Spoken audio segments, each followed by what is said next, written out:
Täällä oikein, joo. Semmoinen 5-6-vuotias.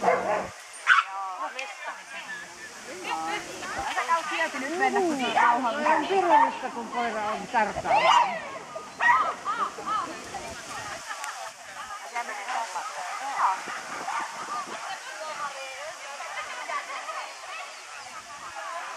Mä en tiedä tätä katsoa, mutta mä pian menen jossain kohtaa näin.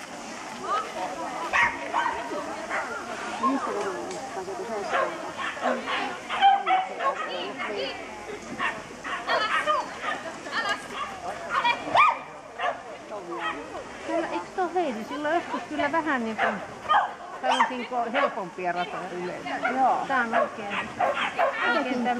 oikein tämmönen rata.